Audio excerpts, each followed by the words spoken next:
Here is something nobody tells you. That first coffee of the day isn't waking you up. It's just unplugging the thing that was about to put you to sleep. Why this is happening? Your brain has been producing a chemical called adenosine all day, every waking hour. It builds up, stacking silently like sand in an hourglass.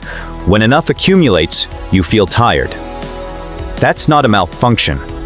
That's the system working exactly as designed. Caffeine is shaped almost identically to adenosine. When it enters your bloodstream, it finds the same receptors and docks there first, like putting a fake key in a lock. The real key, adenosine, can't get in.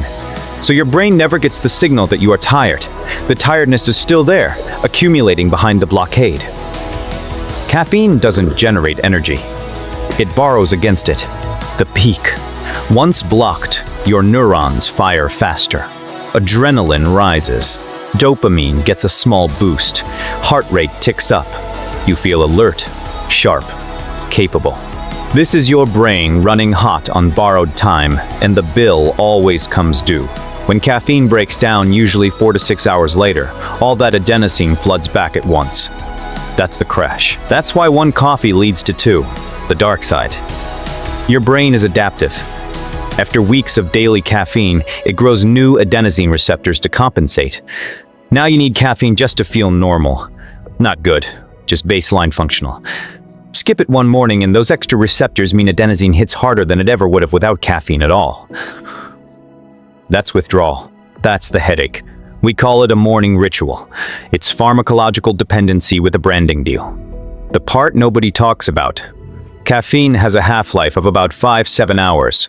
That afternoon coffee at 3 p.m., half of it is still in your system at 10 p.m., quietly sabotaging the deep sleep your brain needs to actually clear adenosine. You wake up more tired. You need more coffee. The cycle deepens. Nicotine. Smokers don't smoke to feel good. After the first few weeks, they smoke to stop feeling bad. The trap is so elegant, it's almost genius. Why this is happening? Nicotine binds to receptors in your brain called nicotinic acetylcholine receptors, the same ones your nervous system uses for focus and memory. The moment it activates them, your brain dumps dopamine, norepinephrine, and serotonin. It's a cocktail of calm focus and mild euphoria. The first cigarette someone ever smokes feels genuinely good. That's intentional. The brain is designed to reward behaviors that activate these pathways. The problem is what comes next. The peak, the high, is short, 15-20 minutes. As nicotine clears, dopamine crashes back below baseline, not just to where it was, below it. Your brain, which just got flooded, now feels starved. That tension, that restlessness, that craving. That's not a character flaw. That's withdrawal from the last cigarette. The next cigarette doesn't make you feel good. It makes you feel neutral, normal. It resets the suffering that the last one created. The dark side. Over time, nicotine literally restructures your dopamine system. The brain downregulates its natural dopamine production because it's learned to expect the chemical top-up. Without nicotine, everything feels dull, flat, joyless. Not just mood, motivation, pleasure, concentration all degrade. Nicotine hasn't made your life better. It's made your brain unable to feel good without it. That's the real trap. It doesn't enhance life. It creates a deficiency that only it can fill. The part nobody talks about. Nicotine reaches the brain in 7-10 seconds, faster than an IV injection into your arm. That speed is what makes it so addictive. The brain learns to associate the act of smoking with instant relief, making the behavioral loop almost impossible to break through willpower alone. Depressant alcohol. Alcohol is the only drug that's simultaneously a social glue, a grief ritual, and a celebration staple. And it's also one of the most damaging substances on Earth. We just don't call it a drug. Why this is happening? Alcohol is an incredibly non-specific molecule. Unlike most drugs that hit one receptor type, alcohol messes with your entire brain at once. It enhances GABA, the brake pedal of the nervous system, which is why you relax and slow down. It also suppresses glutamate, the gas pedal, so your thinking clouds. And it triggers a dopamine release in the reward pathway, which is why you feel good at first. 3 systems hit simultaneously. That's why the experience is so complex and so seductive. The peak. As blood alcohol rises, the prefrontal cortex, the part of your brain responsible for judgment, impulse control, and consequence awareness, goes largely offline. You are not making bad decisions because you are weak. You are making bad decisions because the hardware that prevents bad decisions has been chemically disabled. Meanwhile, the emotional centers of your brain, the limbic system, are still fully active.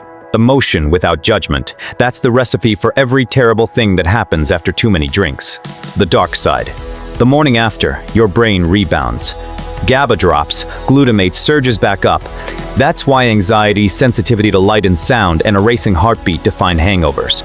Cure. Nervous system has been whiplashed. With regular heavy drinking, the brain permanently recalibrates, requiring alcohol to function normally. Withdrawal from severe alcohol dependence can cause seizures and death. It's one of the only withdrawals that can literally kill you. The part nobody talks about: alcohol damages more organs than almost any drug: liver, heart, pancreas, brain. But here is what's almost never mentioned. It's also a Class 1 carcinogen, directly linked to cancers of the mouth, throat, esophagus, liver, colon, and breast. The risk starts at low doses. T here is no safe amount. We just decided as a society that the cultural cost of acknowledging that was too high. Psychoactive cannabis. Your brain already has a built-in cannabis system. THC is basically a synthetic version of a chemical you produce naturally, which is why it works so well and why it changes you so quietly. Why this is happening. Your brain produces molecules called endocannabinoids. Anandamide is the main one. The word anandamide comes from the Sanskrit word for bliss. These molecules regulate mood, appetite, memory, and pain. They're used by neurons to communicate backwards. Instead of the usual one-way signal, they let the receiving neuron tell the sending neuron to slow down. It's the brain's volume knob. THC binds to the same receptors, but it's far more potent than your natural endocannabinoids, and it doesn't clear as fast. The whole system gets flooded and thrown out of balance. The peak. At the peak, your brain's default mode network, the part responsible for your sense of self and linear thinking, gets disrupted. Time perception collapses because your brain's timekeeping depends on memory, and THC blurs short-term memory in real time. Ideas feel profound because the usual filters between random thought and significant thought are suppressed. Whether that's a feature or a bug depends entirely on what you are trying to do. The dark side. In heavy long-term users, the brain actually reduces the number of cannabinoid receptors to compensate for constant overstimulation. Natural anandamide, your bliss molecule, has fewer places to bind. You need THC to feel relaxed, creative, or comfortable. Without it, anxiety, irritability, and sleep disruption kick in. The drug didn't enhance your baseline, it lowered it. The part nobody talks about. In adolescent brains, which are still being wired, heavy cannabis use during development has been linked to lasting changes in prefrontal cortex density, the region responsible for decision-making and impulse control. The brain finishes developing around age 25. Cannabis before then isn't the same drug it is after. Stimulant cocaine. Cocaine doesn't give you more dopamine. It steals tomorrow's dopamine and spends it all right now. The math always catches up. Why this is happening. Normally, when your brain releases dopamine, after a meal, a compliment, a win, it gets reabsorbed pretty quickly by transporters. This keeps the signal clean and controlled. Cocaine physically blocks those transporters. Dopamine gets released and then just sits there, flooding the synapse. Your brain has no idea what to do with this much pleasure signal at once. Every reward pathway fires simultaneously. That's the rush. The peak. The high is electric but brutally short, 20-30 minutes. Because cocaine doesn't generate dopamine, it just prevents its removal. Once the dopamine finally clears, levels crash well below baseline. The come down isn't just not high, it's dysphoria. A chemical state where nothing feels good, nothing feels worth doing, and the only thing that makes sense is getting more cocaine. The drug essentially writes its own prescription. The dark side. Over time, the brain reduces dopamine receptor density. It's been overwhelmed so many times it starts tearing down infrastructure. Natural pleasure, food, sex, achievement registers as almost nothing. The only thing that can light up the reward system is cocaine, and it takes more each time to get the same effect. This is not a personality flaw. It's a documented neurological adaptation called receptor downregulation, the part nobody talks about. Cocaine is a powerful vasoconstrictor. It tightens blood vessels throughout the body, including the coronary arteries. The leading cause of cocaine-related death isn't overdose, it's heart attack in young, otherwise healthy people. The stimulant effect spikes heart demand while the vasoconstriction reduces supply. It's a cardiovascular ambush. Empathogen. MDMA. MDMA doesn't manufacture connection. It raids your brain's entire supply of the chemicals responsible for connection and spends them in one night. The emptiness you feel afterward isn't just tiredness, it's a debt. Why this is happening? MDMA triggers a massive release of 3 neurotransmitters simultaneously: serotonin, mood, social bonding, dopamine, reward, motivation, and oxytocin, trust, attachment, the same chemical released during hugging and childbirth. It also blocks reuptake of all 3, so they flood the synapse and stay there. The result is a brain running at maximum emotional capacity: empathy, warmth, openness, love for strangers. None of that is fake. The chemicals are real. The connection is real. What's artificial is the scale, the peak. At the peak, your brain is processing social information at a level it was never designed to sustain. You feel profoundly understood and understanding. Music physically moves you. Touch becomes deeply meaningful. This is what people describe as the MDMA experience. And it's essentially your brain's emotional hardware running at 200% of normal capacity for hours. The dark side. Serotonin isn't infinite. MDMA burns through 80 to 90% of your brain's available supply in one session. The come down, often called Suicide Tuesday, is the aftermath of that depletion. Serotonin underpins baseline mood, sleep, appetite, and emotional resilience. When it's gone, you don't just feel sad. You feel nothing. Flat. Hollow. This lasts 3-7 days. With frequent use, Maryland MA damages the axons of serotonin-producing neurons. That damage can be permanent. Natural happiness becomes structurally harder to reach. The part nobody talks about: MDMA was developed in the early 1900s and rediscovered by psychotherapists in the 1970s as a tool for trauma treatment. Before it became a club drug, current clinical trials show it's one of the most effective treatments ever tested for PTSD, with 67% of participants no longer meeting PTSD criteria after just 3 sessions. The same molecule that can damage your brain recreationally may, in controlled doses with therapeutic support, rewire trauma responses that nothing else has touched. Hallucinogen. LSD doesn't show you things that aren't there. It shows you your own brain. Raw, unfiltered, with the volume of reality turned all the way up. Why this is happening? Your brain receives far more sensory data than you are conscious of. It constantly predicts and filters reality, surfacing only what it deems relevant. LSD binds to serotonin receptors, specifically 5-HT2A, and essentially disables this filtering system. The prediction machinery breaks down. Raw sensory data floods through without interpretation. Your brain, desperate to make sense of the noise, starts pattern matching at extreme intensity. That's why walls breathe. That's why colors pulse. The patterns are real signals. The brain just can't process them normally. The peak?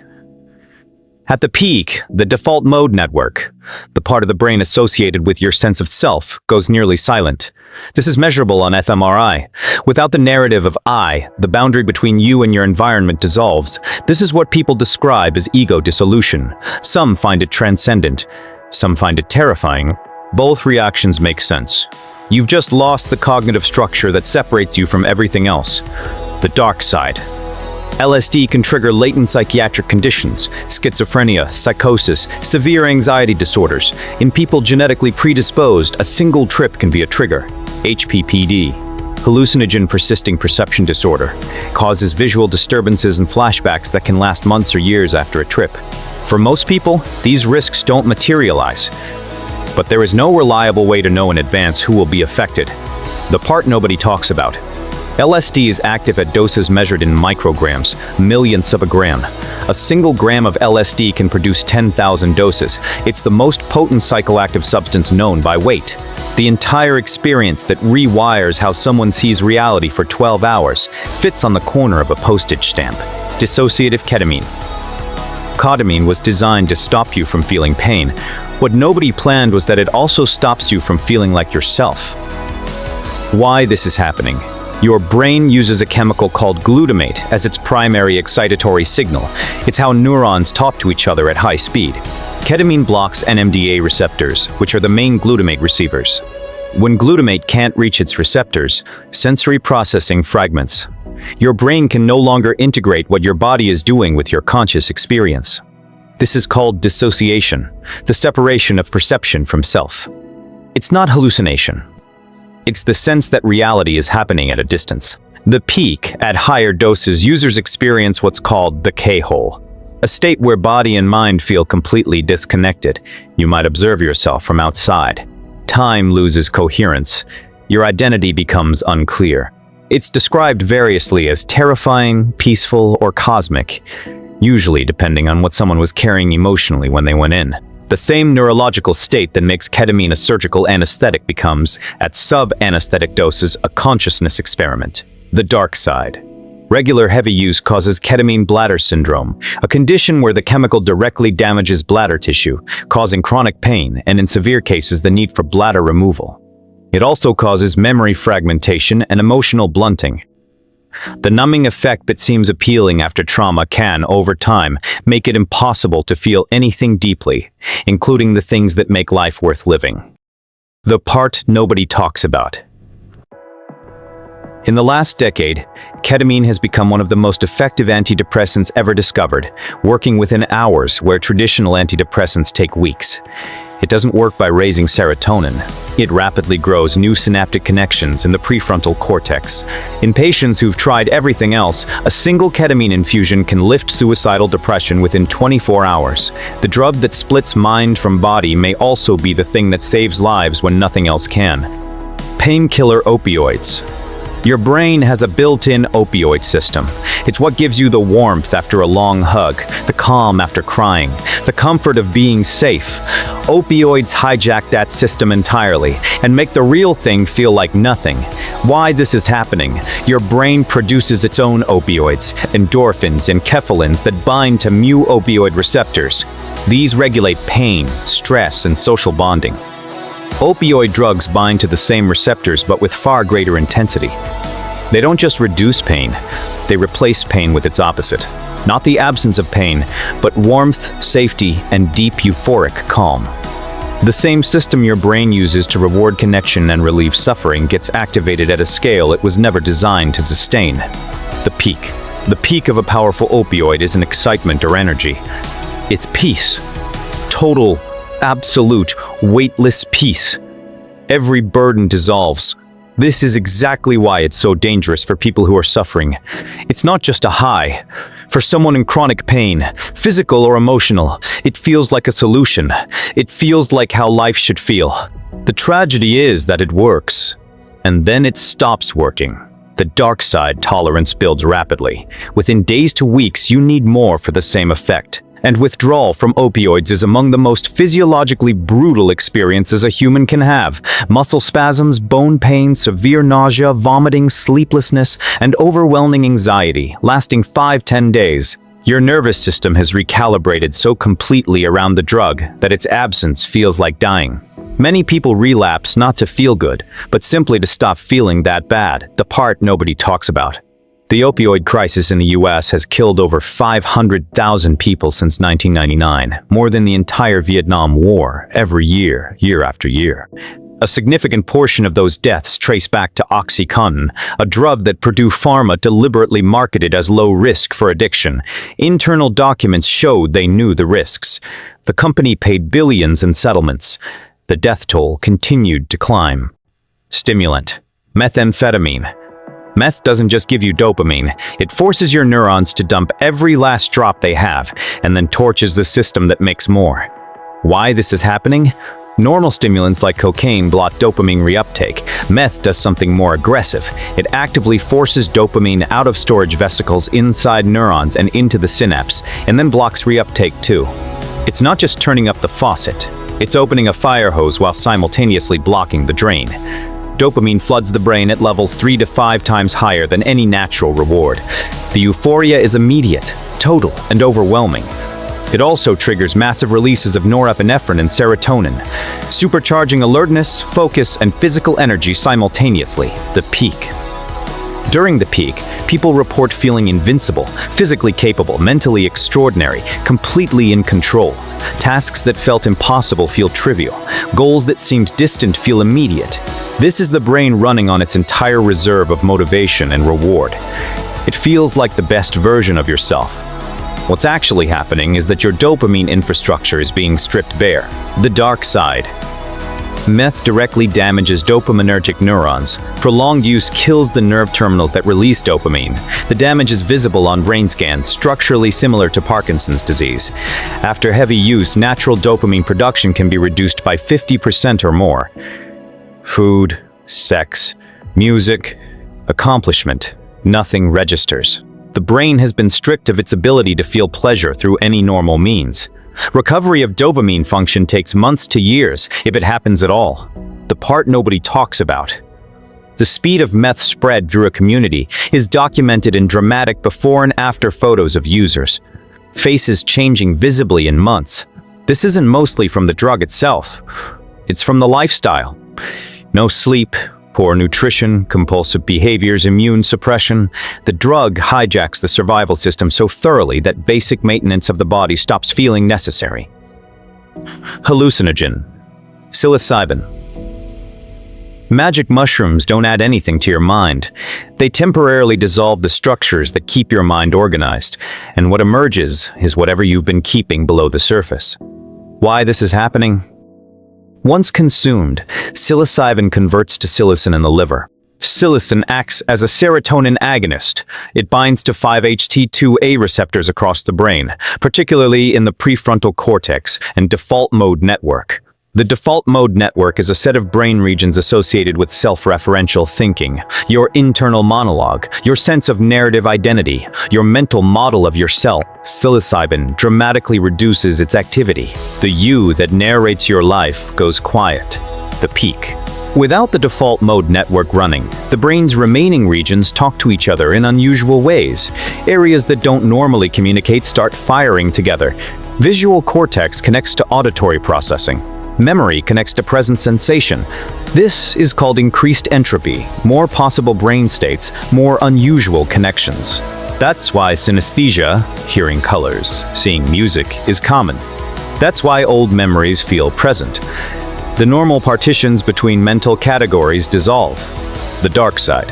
For people with a personal or family history of psychosis or schizophrenia, psilocybin can be genuinely dangerous. It can destabilize an already fragile sense of reality in ways that don't fully reverse. Even in healthy people, a bad trip, a terrifying, uncontrollable experience lasting 4 to 6 hours, can cause lasting anxiety, intrusive thoughts, or PTSD-like symptoms. Set and setting, your mental state and physical environment, are considered by researchers to be as important as the dose itself. The part nobody talks about in clinical trials at Johns Hopkins and NYU, a single or double psilocybin session has produced the largest effect sizes ever recorded for treatment-resistant depression, larger than any antidepressant drug. Participants report that the experience reframes their relationship to their suffering rather than suppressing it. It's not escape. It's a shift in perspective so significant that months later, the world looks different. Sedative benzodiazepines. Benzos feel like medicine because they are medicine. That's what makes them so easy to misuse. The relief is real. The cost is hidden, until you try to stop. Why this is happening? GABA is your brain's primary inhibitory neurotransmitter. It slows activity, reduces anxiety, induces calm. Benzodiazepines bind to GABA-A receptors and make them more responsive to GABA, essentially turning up the volume of your natural braking system. Anxiety disorders often involve an underactive GABA system. Benzos fix that directly, quickly, reliably. Within 30 minutes, the nervous system is quieter. Panic attacks stop. Muscles relax. Sleep comes. From a purely mechanical standpoint, they work better than almost anything else for acute anxiety. The peak. The experience of benzos at therapeutic doses isn't a high in the recreational sense. It's the removal of suffering. People with severe anxiety describe it as finally being able to breathe. The brain quiets, intrusive thoughts slow, the body stops bracing. For someone who has been in a state of chronic fight or flight, this relief can feel profound and almost miraculous. The dark side. The brain adapts. Within weeks of daily use, Georgia BA receptors downregulate. Fewer receptors, less sensitivity. Now you need the benzo just to maintain baseline anxiety levels, not to reduce them, and stopping becomes dangerous. Benzo withdrawal can cause seizures, psychosis, and death. It is, alongside alcohol, one of the only withdrawals that is medically life-threatening. The prescribing guidelines often recommend short-term use only. The reality is that many patients are on them for years. The part nobody talks about. The UK went through a benzo epidemic in the 1970s-80s when Valium was prescribed to millions of women for anxiety and nerves with little warning about dependence. By the time the risks were acknowledged, millions were physically addicted to a drug that had been prescribed by their doctors as essentially harmless. The same pattern is being repeated today with different molecules. The pharmaceutical industry's relationship with benzodiazepines is one of the cleaner case studies in how profits can outpace safety.